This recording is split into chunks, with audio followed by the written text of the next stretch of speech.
Petrol, diesel, case விலை இன்னும் உயரப் போகுதா? இது இந்தியா டெசிஷன் மட்டும் இல்ல, வேர்ல்டு பாலிடிக்ஸ் கேம் நடக்குது. Iran Israel tension, strait of Hormuz danger, crude oil supply problem, dollar power play. இந்த குளோபல் கேம் நடக்கும்போது பாதிக்கப்படுறது காமன் பீப்புள் தான். 1 லிட்டர் பெட்ரோல் உயர்ந்தா ஃபுட் பிரைஸ் உயரும், டிராவல் காஸ்ட் உயரும், சிலிண்டர் பிரைஸ் கூட ஷாக் தரும். இந்த வீடியோல ஈரான் இஸ்ரேல் போர் நிலைமை உண்மை என்ன, இந்தியா வெளிநாடுகளிலிருந்து ஆயில் வாங்குறதால் என்ன ப்ராப்ளம், கேஸ் விலை இன்னும் உயருமா, ட்ரம்ப் பாலிடிக்ஸ் இதில் என்ன ரோல், இந்த நேரத்துல மக்கள் தெரிஞ்சுக்க வேண்டிய முக்கிய விஷயங்கள். இப்போ இந்த உண்மை புரிஞ்சுக்கலன்னா நாளைக்கு உங்க பாக்கெட் காலியான பிறகுதான் உணர்வீங்க. வீடியோவை ஸ்கிப் பண்ணாதீங்க, இது உங்க பாக்கெட்டை டைரக்டா அஃபெக்ட் பண்ணும். இது போன்ற முக்கியமான அப்டேட்ஸ் உடனுக்குடன் தெரிஞ்சுக்க நமது சேனலை இப்பவே சப்ஸ்கிரைப் பண்ணுங்க. எங்களுடைய ஹார்ட் ஒர்க்குக்கு சப்போர்ட்டாக மறக்காம சப்ஸ்கிரைப் செய்யுங்கள். இந்த வீடியோக்கு ஒரு லைக் போட்டுட்டு உங்கள் சப்போர்ட்டை காட்டுங்கள். வீடியோ தொடங்கும் முன் உங்கள் ஊரில் பெட்ரோல், டீசல், கேஸ் விலை உயர்வு அல்லது வதந்தி பரவிய சம்பவங்கள் இருந்தால் அதை கமெண்டில் பகிருங்கள். அனைவரும் பார்த்து தெரிந்து கொள்ள உதவும். ஈரான் இஸ்ரேல் போர் நிலைமை. ஈரான் இஸ்ரேல் மோதல் சமீப ஆண்டுகளில் வெறும் நிழல் யுத்தம் நிலையிலிருந்து நேரடி மோதலாக மாறியுள்ளது. 2024 ஏப்ரலில் டமாஸ்கஸில் உள்ள ஈரானிய தூதரகத்தை இஸ்ரேல் தாக்கியது. அதற்கு பதிலாக ஈரான் இஸ்ரேல் மீது சுமார் 300 ட்ரோன்கள் மற்றும் ஏவுகணைகளை ஏவியது. இது இரு நாடுகளுக்குமிடையே நடந்த முதல் நேரடி தாக்குதலாக அமைந்தது. இதற்கு முன்பே 1979ஆம் ஆண்டு ஈரானிய புரட்சிக்கு பிறகு இரு நாடுகளுக்குமிடையில் பகைமை நிலவி வருகிறது. புரட்சிக்கு முன் நல்லுறவு கொண்டிருந்த இந்நாடுகள் புதிய ஈரானிய தலைமையின் இஸ்ரேல் எதிர்ப்பு நிலைப்பாட்டால் விரோதிகளாக மாறின.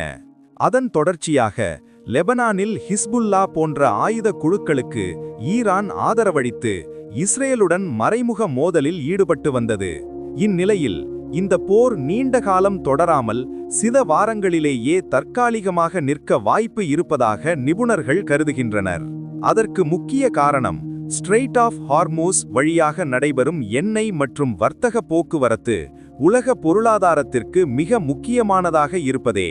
உலகின் பெரும்பாலான எண்ணெய் ஏற்றுமதி இந்த கடல் வழித்தடத்தின் மூலம் நடைபெறுவதால் இங்கு ஏற்படும் எந்த தடையும் உலகளாவிய பொருளாதாரத்தை நேரடியாக பாதிக்கக்கூடும்.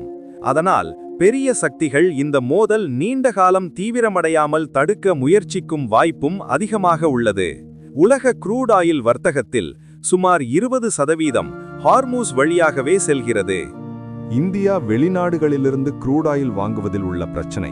இந்தியா ஒரு மிகப்பெரிய எண்ணெய் இறக்குமதி நாடு. நமக்கு தேவைப்படும் மொத்த கச்சா எண்ணெயில் 85 முதல் 88% வரை நாம் வெளிநாடுகளிலிருந்துதான் இறக்குமதி செய்கிறோம். 2024-25 நிதியாண்டில் இந்த சதவீதம் சுமார் 87% 88% ரேஞ்சில் இருந்தது. சரி, சராசரியாக ஒரு நாளைக்கு எவ்வளவு தெரியுமா? சுமார் 5.1 முதல் 5.5 மில்லியன் பீப்பாய்கள், அதாவது 51 முதல் 55 லட்சம் பீப்பாய்கள் வரை இந்தியா தினமும் இறக்குமதி செய்கிறது. இதில் ஒரு முக்கிய விஷயம், இது மொத்த பயன்பாடு அல்ல, இது இறக்குமதி அளவு மட்டும். இந்தியா தானாகவும் சுமார் 6 முதல் 7 லட்சம் பீப்பாய்கள் தினமும் உற்பத்தி செய்கிறது. இப்போ என்ன பிரச்சனை என்றால், இந்தியா இறக்குமதி செய்யும் க்ரூட் ஆயிலில் சுமார் 55 முதல் 60% வரை ஹார்முஸ் வழியாக தான் வருகிறது. இதன் பொருள், ஒரு நாளைக்கு இந்தியா வாங்கும் 5.1 முதல் 5.5 மில்லியன் பேரல்ஸ் ஆயிலில் சுமார் 3 மில்லியன் பேரல் வரை இந்த ஒரே வழியில்தான் வருகிறது. ஹார்முஸ் பாதை முழுவதும் மூடப்படவில்லை, ஆனால் ஈரான் வார்னிங் காரணமாக ஆயில் டிரான்ஸ்போர்ட் மிகப்பெரிய அபாயத்தில் உள்ளது. இந்த பாதை மூடப்பட்டால் Saudi Arabia, Iraq, UAE, Kuwait போன்ற நாடுகளிலிருந்து வரும் எண்ணெயில் தட்டுப்பாடு ஏற்படும். ஆனால் இன்னும் 40% ஆயிலை ரஷ்யா, USA, ஆப்பிரிக்கா மற்றும் லாட்டின் அமெரிக்கா போன்ற பகுதிகளிலிருந்து இந்தியா வாங்குகிறது. இதற்கு கூடுதலாக இந்தியாவுக்கு ஸ்ட்ராட்டஜிக் ஆயில் ரிசர்வ்ஸ் உள்ளது, சில வாரங்களுக்கு போதுமான ஸ்டாக். அதனால் இந்த போர் சில மாதங்கள் மட்டுமே நீண்டால் பெரிய பிரச்சனை இருக்காது. ஆனால் நீண்டகால போராக மாறினால் ஆசிய நாடுகள் பெரிய பிரச்சனையில் மாட்டிக்கொள்ளும் வாய்ப்பு உள்ளது. இப்போவே 55 ரூபாய் மதிப்புள்ள பெட்ரோலை 100 ரூபாய்க்கு வாங்குகிறோம். அதிகமான டாக்ஸ் காரணமாக இந்த டென்ஷன் அதிகரித்தால் விலை தற்காலிகமாக உயரும். இந்த தட்டுப்பாட்டினால் க்ரூட் ஆயில் விலை உலக சந்தையில் மிக அதிகமாக ஏற்ற இறக்கமாக மாறுகிறது.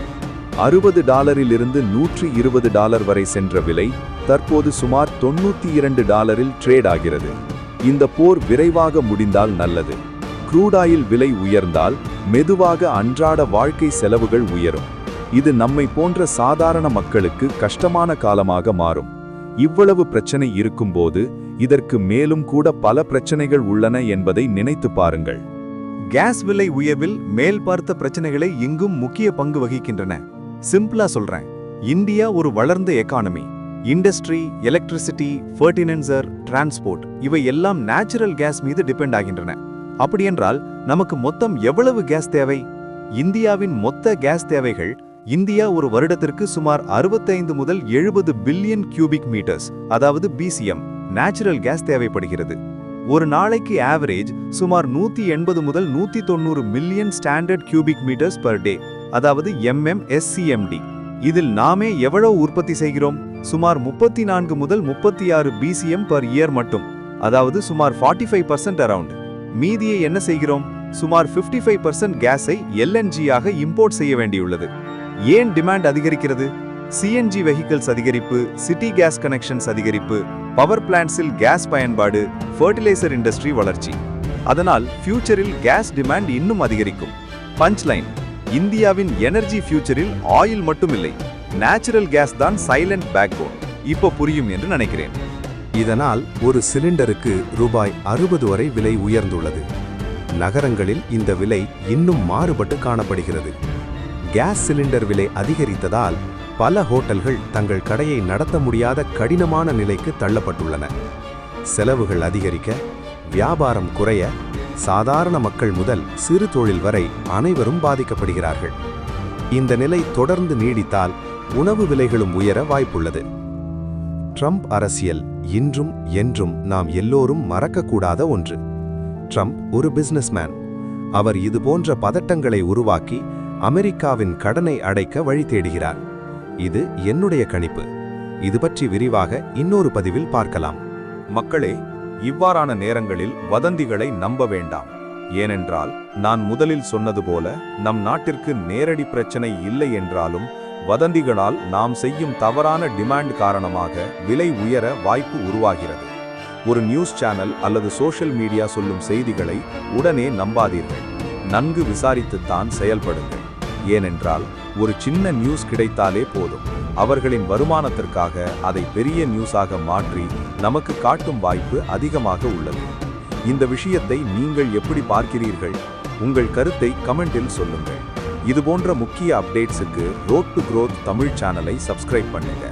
வீடியோக்கு லைக் அண்ட் ஷேர் பண்ணி இந்த தகவலை மற்றவர்களுக்கும் தெரியப்படுத்துங்க. நன்றி. நாம் மீண்டும் ஒரு முக்கிய அப்டேட்டில் சந்திப்போம்.